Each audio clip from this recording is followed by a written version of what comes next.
The path is your own journey. Right. The initiate has to go on its own journey. And you can't take nothing with you. And you at the goddamn crossroads. And the crossroads is, are you ready to go to the next level? Yeah. Because guess what? I can't take you to the next level. You got to make that decision. Atelophobia is the fear of imperfection, of not being good enough. A fear of situations where you might appear imperfect by making mistakes. People with atelophobia often reinforce their fear of not being good enough by constant self-judgment and negative self-evaluation. Quit comparing yourself to whether you look like other people or what other people have, and fall in love with self. There's something about you that you like about yourself. Take that and magnify it. You know what I'm saying? You might scratch your behind a certain way and you go, man, I do that shit good. But whatever it is. Alright, so we're going to explore a term that I find very interesting. And it's something that I speak on often, but I was unaware that it was even a name for it, a term for it, a definition, and even a clinical term for it. The term I'm speaking of is called atelophobia. Atelophobia is the fear of imperfection. The belief that what you do and who you are will never be good enough, right? So I want to dive into this article that I read online, and I'll leave the link in the description. I want to read on that and give my perspective on that.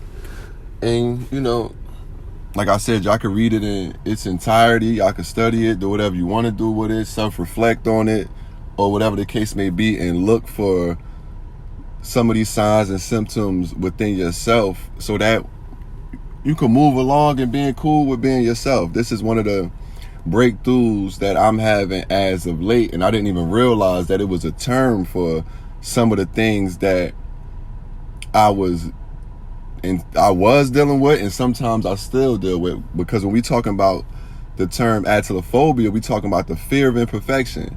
I feel like living in America, coming from the culture and the society that we come from, I feel like it's always an influence trying to tell you that it's a mark that you got to hit, that you're not doing it good enough. It's always high expectations, right? And a lot of times we derive these high expectations and start to become critical, self-critical, and critical of others from our environment that we come from. Now, it's one thing what happened in the household, but now we're talking about an environment called the culture, an environment called society, an environment called community or family or whatever, right? And you go so on and so forth, where perfectionism and being perfect is for sale. So nobody feel comfortable showing up with their imperfections, with their flaws, with their uniqueness. They throwing that to the side and trying to copy and paste something that is really not even reachable. And this would drive you crazy. I find myself, especially with my creative endeavors or when I come to speak and things like that, sometimes I'll look back on my work and I'll be like, damn, I forgot to say this, or I should have said that, and things like that. And I was wondering, like, throughout my whole life, and even from a very, very young age, it's almost like I had like a cloud hovering over my head of criticism. A cloud that always just point out, up, that's not right, or up, that you can do better, and things like that. And no matter how much feedback I get that's positive, no matter how many results my work yields in a positive way, it still would stay with me, a feeling of not being good enough, a feeling of just never being able to reach the mark that I set out for myself, or that others might have set out for me. And I dealt a lot with this playing basketball. Like, I could have 25, 30 points, and then somebody could say one little thing like, oh, what happened over here, or why you didn't do this, or it might be one person I couldn't please, and then I'll just harp on that negative comment, just magnifying the negativity and just totally abandoning and neglecting the positive attributes that I have. And I didn't, like I said, I didn't know they had a term for it. So it's called Atelophobia, right? And when we talking about a phobia, we talking about something that is driven by our imagination and fear. And this is why I always talk about the importance of getting a hold of your imagination, getting a grip on your imagination, being able to explore your imagination and just broaden your horizons. Being able to see things that is not here on earth, and be able to trust yourself to create those things and bring those things to life. But we can't do that when we constantly have a cloud over our head. So I'm going to read some of this article and then I'll give my perspective on it. Like I said, so, all right. In our daily lives, we try our best to achieve the best at everything. Whether it's in the type of work we do, for our lifestyle or career, for most people, we make peace with the fact that not everything is perfect or imperfection is a part of life. But for many, this becomes an enfeeblable phobia called atelophobia. This phobia can affect their daily lifestyle and intrude with everything that they do. Atelophobia is a type of phobia recognized by the American Psychology Association. It is a type of disorder characterized by having a fear of imperfection or failure in the future. In atelophobia, the person is led by a constant fear of not being good enough. It comes from a constant judgment of things around them. They are more likely to see the negative side of a situation first. They do not believe that they're doing things perfectly, correctly, or there are no mistakes. These perfectionists do not look to achieve perfection, but they try to get to any criticism. They try not to get any criticism for their work.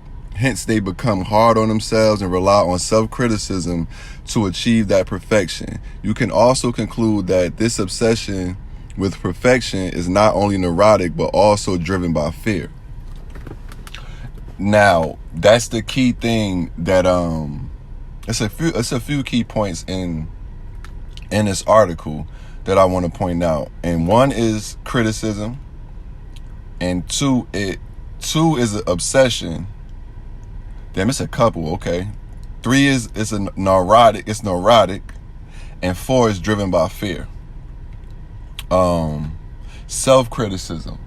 So where do we get criticism? Where do we learn how to criticize from? It always starts with our upbringing. So we might got the idea from our parents and our community and things like that in school and our peers that our work wasn't good enough, or who we are at our core isn't good enough, right?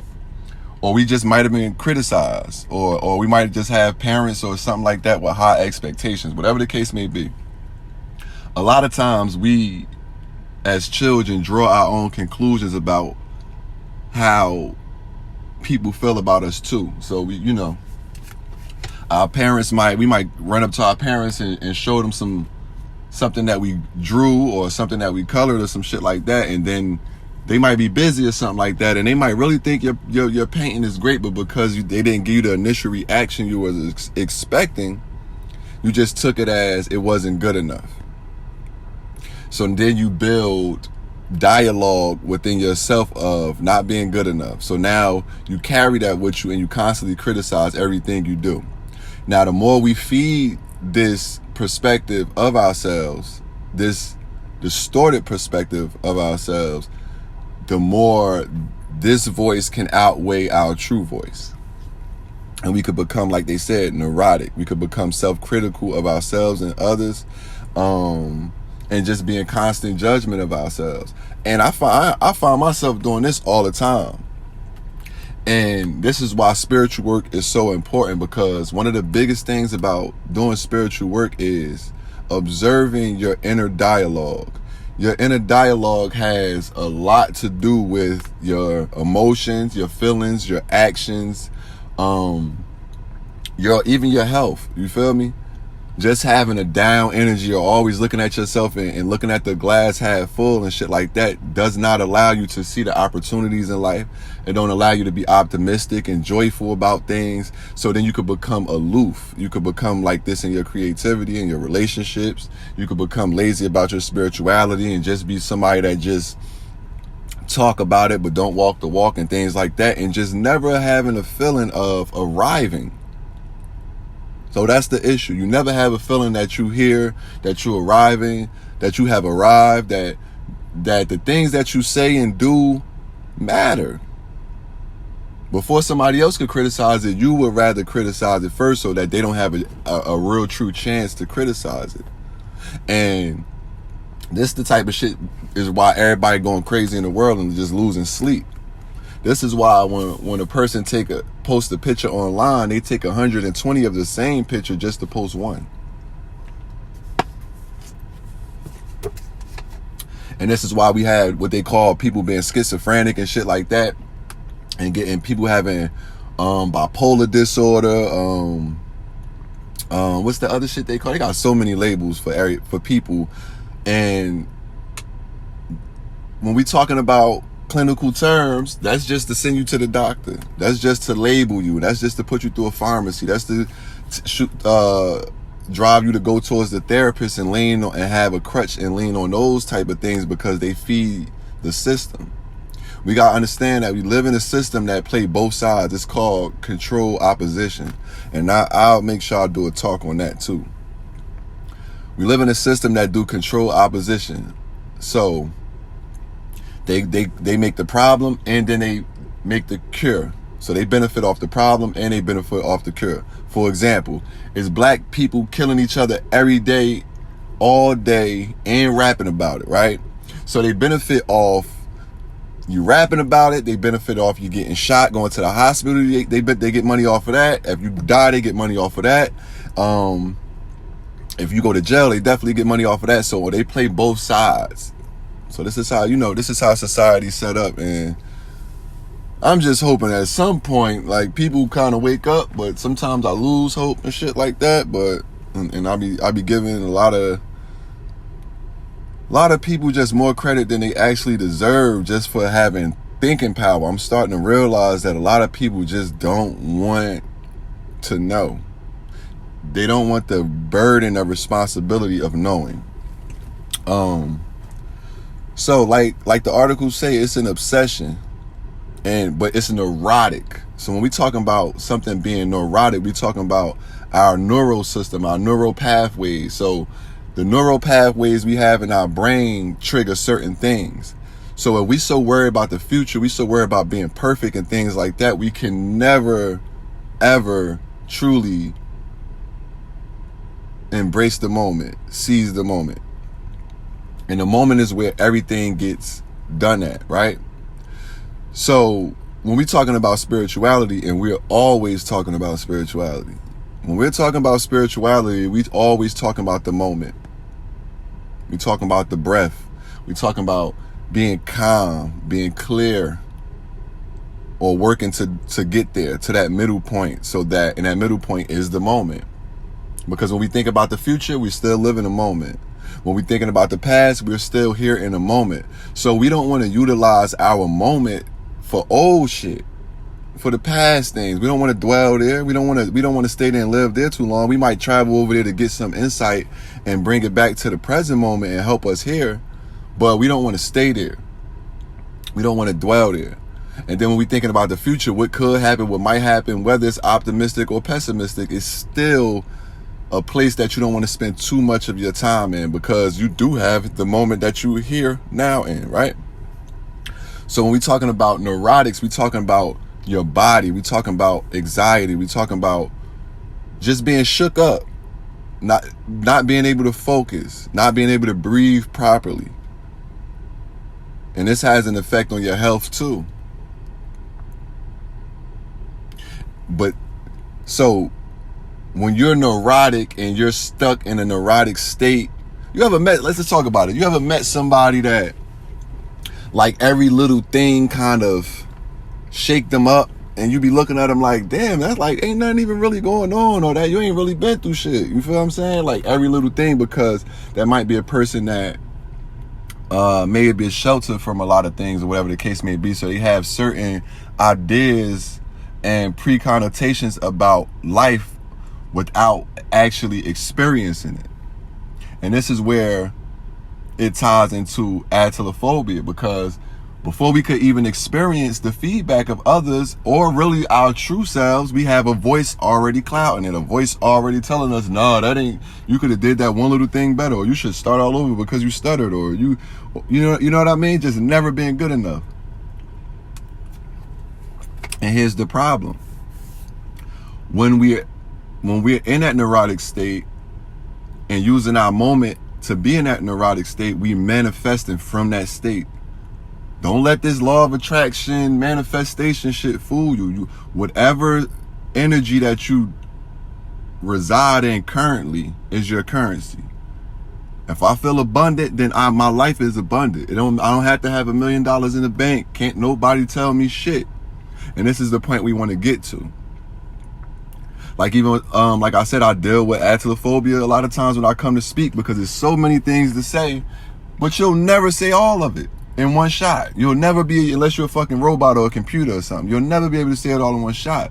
So I have to let go of empowering that voice, giving that voice all my time and attention of, oh man, you ain't saying it right, you might mess up, oh you skipped over this, oh you should. I have to let that shit go. Because here's what happened in the real world. In the real world, somebody see that you deal with a phobia like that, and you can be used and abused, and people see like, oh shit, like, oh, you need validation. Or you never feel like your work is enough. You never feel like you enough. So all I have to do is give you compliments and shit like that. Like, trust me, people do that.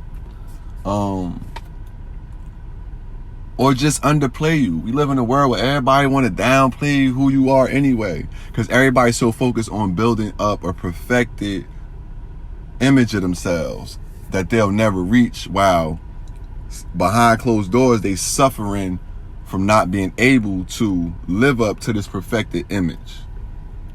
So then they become slaves to this perfected image. They become slaves to the internet, slaves to social media, slaves to their relationship, slaves to their father or their mother, because they want to build up a perfected image that can live inside of other people's mind, but most importantly, their own mind. So let's get into some of the symptoms of atelophobia.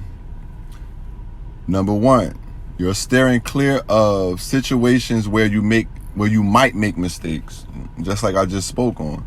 This situation is the biggest indicator of atelophobia. It is avoiding situations where you might appear imperfect by making mistakes. Many people mistake this one for fear of being judged by others, but the person who is suffering from atelophobia doesn't have the fear of making mistakes because of other people's opinions, but because of their own. That's the key right there. This is the reason why atelophobic people decide to skip some events completely, is because the mere thought is terrifying and they can't help but judge themselves and keep dwelling on the fear of imperfection instead of facing it. All right. So it's not the fear of being judged by other people. It's the fear of having to deal with yourself and live as an imperfected being, which we all are. And that's why I laugh when I see people, and especially in going through the pandemic and going through a time of inflation and shit like that, people acting so proud to have money. People acting so proud to obtain things and status and position in the world at a time when this whole structure is falling apart. The fact that you go in the grocery store and something $5 one day and then it's $8 3 days later is crazy. So for you to be holding some form of perfected image of like, oh, I got all of this under control, you're a fool, because you being oppressed regardless if you can handle the circumstances and shit like that. So people try to attach to And all of us do this, you know. When we feel less than, we're going to always attach to something outside of ourselves, someone outside ourselves, some place outside of ourselves, and definitely an idea about ourselves that's not truly accurate. In this case, the idea about yourself is distorted, and it becomes, like I said, more of a cloud hanging over your head. It's almost like you create an extra you that just sit by you and just criticize you as you're in real time trying to perform. And like I said, this is something I definitely am having a breakthrough with. I'm definitely get past, because how do we get past it? We have to face the imperfection. We have to embody our imperfections. We have to be cool with it. Like, oh man, like me, I got hazel eyes. So I get a lot of compliments on my hazel eyes. You feel me?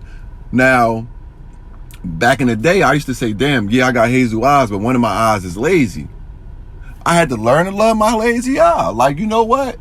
Fuck everybody that got regular 2 even eyes and they don't have no lazy eye. I got a lazy eye because I'm special. You feel me? I had to make it my own. I had to embrace it and make it a part of me. This is my uniqueness. This is it. This is who I am. Like, the more I neglect it, the more I run from it, the more I suffer. You feel me? So, and like I always say, it's no way around facing it. There's no way around facing yourself. This is what spirituality is. Spirituality is not reading about yourself or something about yourself or studying and shit like that, but never studying studying you. It's the study of yourself. If I had to say what spirituality was, I would sum it up like that. It's the study of yourself. So through the study of myself, I have found that I suffer from this term right here. Now, when we talking about a term, let's not get lost and get put in a box. It's just any term, any word, anything, a sound or whatever the case may be, image or whatever, is always a reference point to something else that just is. So even though I say that to say this, even though, you know, we read in this or whatever the case may be, it's not for you to go look at the symptoms of this and say, okay, I have an issue, I have a problem. No, this is just a reference point to some of the things we deal with and some of the common similarities that we have as human beings. We all feel like sometimes that we ain't good enough. But we don't want to let it get to a point where it's a phobia and then we start to live our lives based on avoiding things. So when they say facing it, just facing life, period, in its rawness is where we're trying to get when we're talking about spirituality. Facing life without having to try to hide or adjust yourself when you get in a room with certain people and things like that. But let's move on to number 2. You are highly critical of your own work.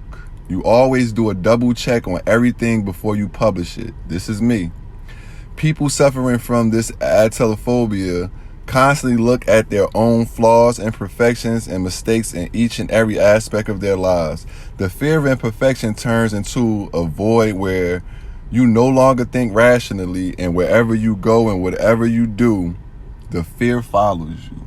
Man. I mean, I've been down these roads. But I see it more now. You feel me? It's all about being able to see it. You got to see it first. You got to spot it. Make sure you know what I mean? You got to, and that's why we doing this work right here. You got to be able to identify it and start to not identify with it. You feel me? So yeah, like double checking your work. A lot of times I'll talk. Sometimes I feel good. I'll just put it out there, let y'all have it. Sometimes I go over it just to make sure, like, am I making sense? And another thing about me too, like, when I speak, I do this shit from the heart. So it'd be like I want it to be coming from the right place. And I want to make sure that I'm not distorting the message with my own shit and my own flaws and things like that, and not giving you a clear message. So I struggle with that on the back seat of everything. And I feel like that's a healthy thing.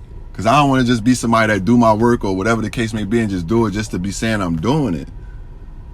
You know, you want to have some real devotion with what you do, but at the same time, you don't want it to, like they said, become a void that follow you everywhere you go. So you think, oh, I just need to move to a new city. I just need a new relationship, and then I'll be able to accept who I am and shit like that. And then you wind up getting pimped out. You wind up needing the new shoes every week, needing a new car, needing a new relationship, needing a new status, needing to make more money and things like that, because the fear follows you everywhere you go. And when we being driven by fear, man, and that's the world we live in, though. The main frequency on this world, in this world, that reigns supreme is really fear. And I just notice it with a lot of people. You know, a lot of people don't take chances in life. A lot of people stick to the instructions. They stick to the book, and they don't color outside the lines. A lot of people just literally scared of life, because the thought of life without instructions is the scariest thing in the world for most people. Let's move on to number 3, though. You'd rather do nothing than do something wrong. Wow. Sometimes feel like you'd rather be a couch potato and do nothing rather doing something wrong. They wrote it kind of crazy.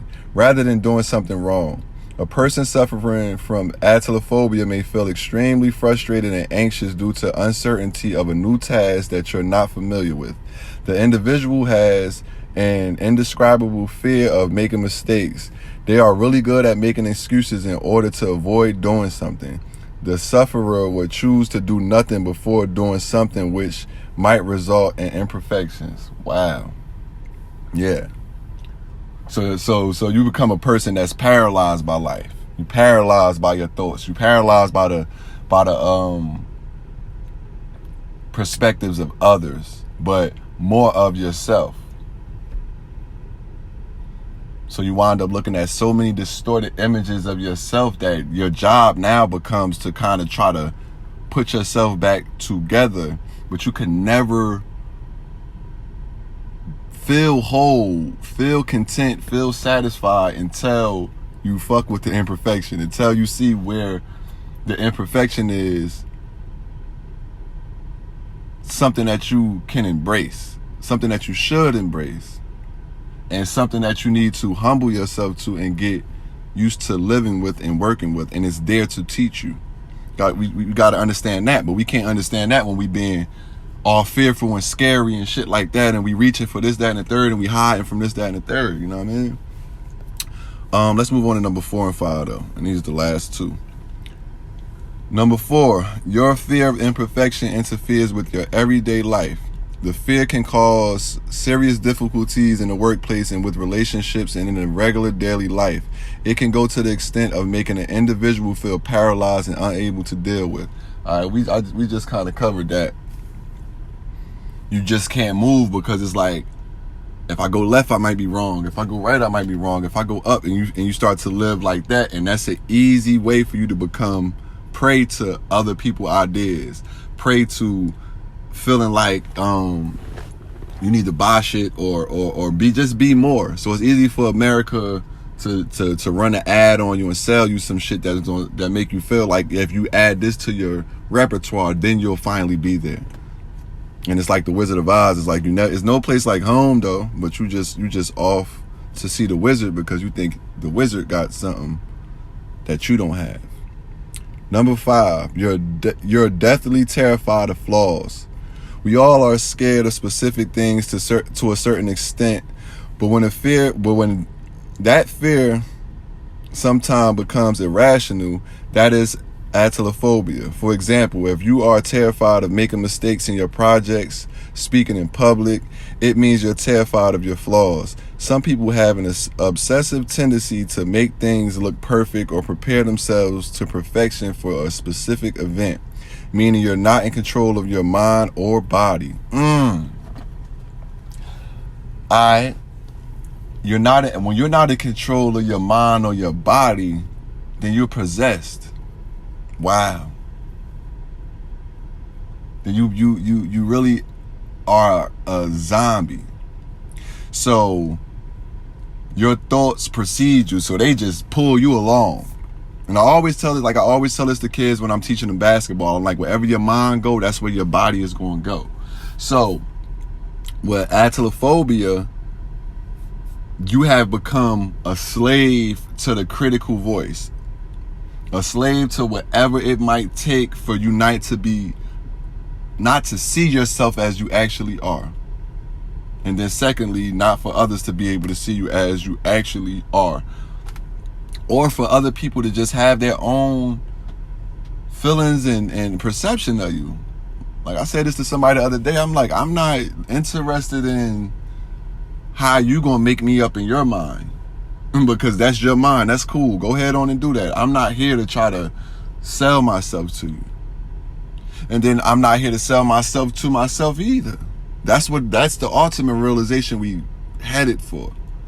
I don't have to sell, I don't have to sell myself to me. I could just be me. So, when I like to test this out in a good way to test it out is when you're getting ready to go somewhere that you're usually uncomfortable at, or you just might feel like you don't want to be at, or you might feel like you have to adjust yourself just to be in that particular room. Make sure you bring yourself to some form of presence, some form of relaxation, and be able to observe your thoughts and your reactions and your responses in that environment. Now that's real spirituality for you, when you got to do it in real time. Spirituality is not just, you're going to go meditate after work, or you're going to go meditate when nobody's around, or you're going to go light candles and play with incense and shit like that. It's not that. Those things are tools and crutches, depending on who you are. Spirituality is 24/7, because we are spiritual beings first. But then when we attach ourselves to certain things and take on these phobias and things like that, we become zombies, not in control of our mind, not in control of our bodies. So who's in control of your mind and your body? Like I said in the beginning, whoever implemented that voice there initially. So we got to be able to work back to see where is the root of that coming from. Might be mom, might be dad, it might be a collective of influences. But we had to be able, like I said, to sit in the observer seat and become non-biased to our thoughts and feelings. When I say that, I mean this. Start to be able to see the thoughts that kind of make you have a reaction. Sometimes I think about, am I being a kind enough person sometimes? Or am I being mean and shit like that? And that's like, my heart to drop, because I don't want to be an asshole ass person, even though I could come off grumpy and standoffish, because I just don't really like to deal with a lot of people. But at the same time, that is one of my things. I want to make sure I'm open. I want to make sure my heart is open. I want to make sure I don't have no bias towards anybody, because if I have a bias towards people, then I have a bias within myself.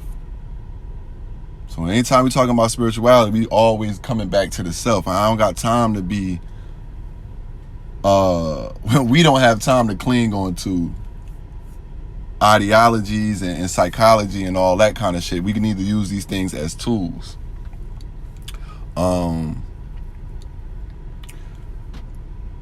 So ultimately, you want to have control over your own mind and your own body. And that's going to take presence. That's going to take presence. That's going to take facing what's there as it is and removing the ideas about it away, removing the concepts about it away. Let's talk about the causes of atelophobia. Atelophobia can also be a person's response to the surroundings that demand a constant requirement of perfection. These are a few possible causes for the atelophobia. 1. Atelophobia can be biological. That means it can be in your genetic mechanism to be sensitive. You thrive to achieve perfection and feel anxious about little details. All right, I when they talk about it being a genetic thing, I'm not a doctor, nothing like that. You know what I mean? But I do know this. I do know when we doing spiritual work, we clearing out a lot of things from our bloodline. I would be activating certain levels of DNA that might not have been activated by our ancestors and things like that. So we do hold genetic codes from our predecessors. And I face that every day. It's a lot of people, I even looking back in my family, it's a lot of people that they truly really believe in themselves. Like, I seen them go get a little bit of success in what they do, and then start to allow that same drive to be driven by fear and shit like that, and then it just make excuses, and then they never really follow through with it. Because to follow through with it means you have to constantly face your flaws, constantly face imperfection, constantly face criticism, and that's the only really true way to live. That's the only true way to grow. That's the only true way to even get good at something or get the hang of something, or even get comfortable with it. You got to face it. It's a saying called, when they say, do the thing, gain the power. So, it's like, after you finally fight the bully ain't even the bully no more. You feel what I'm saying? Number 2, it can also be caused by a traumatic experience the person has had in the past related to him or her not being able to exhibit the level of perfection they were expected. Right? And we spoke about this briefly in the beginning too. Sometimes like I said, I used to play basketball a lot. So I go to a game in my neighborhood in the summertime, right? And I'll have some of my coaches from high school or college or whatever the case may be. They sitting in the crowd, and they want to see me do college type of basketball, play college basketball at the summer league.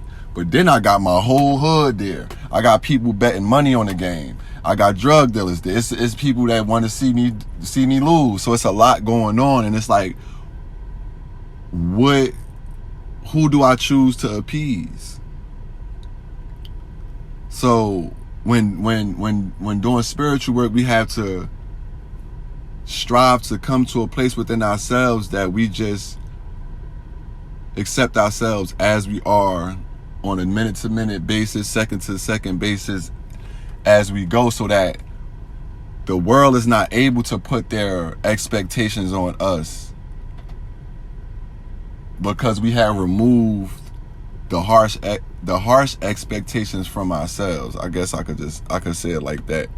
But to the point of it being a traumatic experience a person had in the past, I would like to say, like, early on in life is when we more impressionable. So the ages between 1 and 7, and then 7 to 14 and things like that, we're impressionable. So how, like I said in the beginning, how our parents reacted to our hard work, our good work, our downfalls, our flaws, our bad work, and things like that, is how we take on the voice in our head, the dialogue in our head, and it becomes what drives us. Okay, let's move on to number 3. Apart from that, one of the possible mistakes, as we mentioned earlier, could be the surroundings the person was brought up in. They might have lived in an environment where there was no space to make a mistake. I feel like, I lived in that environment before, and I also created that environment around myself. Because what's in you gonna spill over. So even with, I have children, so even with my son, I realized I had to back away from pointing out some of the things that's not right, pointing out some of the things that's wrong. I realized that I had to encourage him more in the spaces when he make a mistake. Like, oh no, that's cool. You can make as many mistakes you want. Cause my son, he played basketball. He'd shoot. He missed 2 or 3 shots in a row, and then he put his head down. His body started to get aloof, and now he don't really want to play no more. He don't want to move on. So I realized, like, damn, it's important for me to implement a voice in him that it's okay to be imperfect. It's okay to have flaws. And so he can have an understanding that whatever work he's doing, he's working at something, not working to come to some perfected image. You feel me? Oh, it's not okay. One more. Number 4. Sometimes it is developed due to the type of work that the person does. There are a few fields where failure can be a fatality. Over time, they become adaptive to that situation and follow the same in their daily lives. That just reminds me of most people that got a 9-to-5 job. A lot of these corporations don't give you no wiggle room, so you constantly trying to live up to a certain status. You constantly trying to live up to a certain expectations, and they have high expectations everywhere, even at the drive-through. A lot of times people be so angry coming through the drive-through, they don't understand just the type of pressure these people under just to keep their job, because these corporations play a lot of tricks. They know you dealing with these issues and stuff like that because America push this on you. You know what I mean? Your parents start to push this shit on you and things like that. And as a person that's coming into their spiritual awareness, it's your job to unpack these things so you can kind of know your worth, so you ain't getting pushed around. I remember I used to work in a drive-thru, and I see everybody just going so hard to make sure we was right on the clock and shit like that, and just moving from a place of anxiety. And I just was like, damn, I really don't fuck with that. It's cool to have expectations. It's cool to have a quota to meet and things like that, but for it to be driven by the fear of you losing your job or something like that, or losing your house or whatever the case may be, that's just not a good space to be residing in. That's not a good space spiritually. You can't manifest nothing but more fear from there. So in conclusion, it's just about actually facing the fear. It's no way around it. There's no self-help book or no quick cheat sheet shit that's gonna help you. You gotta show up as you are and work with what you got to work with. Even as I was reading some of those things, even as I was talking, you know, it's still there. I still hear the little voice like, yo, you could do that better. Yo, what's so-and-so gonna think and shit like that? You gotta be bigger than that. You gotta be bigger than that. The voice in your head ain't you. And that's what we need to understand. That's your aunt, your uncle, your teacher, and all that. That's your ego. It's not you. You the observer of that. And that's what we working towards getting towards. We just working to getting towards something that's so simple. Just the moment. Because in the moment, everything is all right. That's why when you listen to certain music or you hang with certain people that's fun and they accept you and you could be yourself and you could be open, that's why time go fast when you with them, when you talking to them. Because those moments are the moments when you're in the moment. And in the moment, the past and the future disappear. They're not that important no more. You just engaging with life as it is. And the crazy part is, a lot of us, we don't even critique other people. We just critique ourselves. We look at other people and be so quick to say how perfect they is and get them compliments and shit like that, and then we shit on ourselves and shit on our own hard work. And this is how you wind up in a lot of times with the wrong person too. And I don't never feel like we ever with the wrong person or at the wrong place at the wrong time. I feel like we always exactly where we need to be at to learn. But ultimately, you end up with the wrong person, because if you had a clear view of yourself, if you wasn't dealing with phobias, then you wouldn't accept a lot of this shit. You wouldn't need this, that, and the third to be you. You would be able to see your true self. You won't have to look at yourself and be like, yeah, I am this person, and the thing that come with me is a Benz and a Bentley and a house and a PhD, and that won't even have nothing to do with who you are. You would just have a drip. You would just have a sauce. And the sauce come from showing up. Like they tell the good folks at church, show up as you are. Even though they say that shit and don't mean it, but you gotta get for real about it. I realized something. I'm like, damn, do I want to live life as an afterthought of myself? Do I want to constantly always just be a concept to myself? That is a crazy way of living. That's not living at all. You living like 0.01 behind the moment. So you always a second too late. You always a little millisecond too late. You always the person that say, huh? What you say? You never hear. You never in your body. And you become possessed by the ideas of Just ideas, period. Ideas of others, ideas of yourself, expectations and criticisms, and you could just become a walking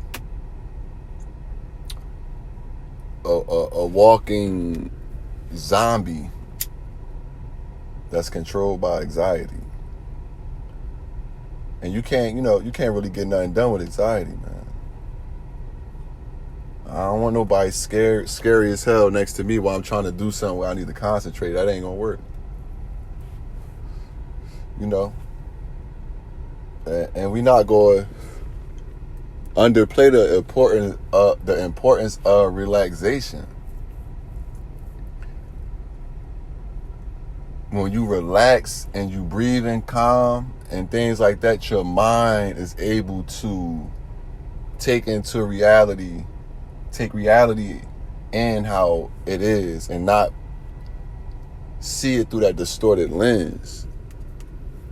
So, we gotta practice being relaxed in different environments. Practice being relaxed under pressure. And that come with presence. That come with making a intentional thought of having like, okay, I know I'm under pressure right now. I know everybody else tripping right now, whatever the case may be. I'm going to just be cool, calm, and collected. I'm going to be the one that be able to see things clear. I'm not going to be the one that every time fear show up, I'm going to just merge with the fear or run from fear. And as simple as that being said, but it's a lot of tedious work on a day-to-day basis. When we're talking about spirituality, and just a lot of us watch videos and read books and things like that, and we start to create this perfected image in our minds of how to reach the points in spirituality that other people have spoken of and things like that. And that's not really a healthy or authentic avenue for us, Sometimes you can look at the things people did, but that ain't how you're going to necessarily achieve it. That ain't how you're going to necessarily experience it. We got to understand that. We got to be okay with that. We got to stop trying to have these little ego goals to reaching a mark or one up in ourselves and then one up in others. So that's what I feel like atelophobia is. It's the constant duty of trying to outdo yourself, but then at the same time, player hating on yourself. You feel me? I could have just said that shit in 30 seconds and that could have been the end of the talk. So that's what you see out here. You got a lot of people doing shit and then trying to outdo it, but the shit that they did, that they trying to outdo, was never good enough. They never allowed it to be good enough. They never allowed it to be cool. And I noticed that shit when I watch a lot of people videos and stuff. I'll watch people talk on the internet. I might find what they saying interesting. They might say, hold on, I got to go to the bathroom. I don't really sit there and just, I don't find no problem with that. They might stutter 50 times. They might be very different. And I never criticize them. But then when they come to me, in my weirdness, I got a whole list of shit that ain't right. And that shit, I need to erase it by myself. So it's like kind of trying to erase yourself and become something else, but you don't even know what that something else is. And that's fucked up. That's fucked up. Because now it's all type of demons and all type of shit out here you don't know who you are? Oh, okay. I'll tell you who you are today. I'll tell you who you are tomorrow. I'll sell you this and and your whole mind will be fucked up. You'll be out here lost as hell, kicking cans and shit, just lost. So I said all that to say, it's no way around it. You're just going to have to deal with yourself as is, or you could just keep on carving yourself and molding yourself and trying to shape yourself into an image that don't truly exist and that shouldn't ever exist. And then you'll never live life as you. Nobody will never know who you truly were, and you'll just be one of many.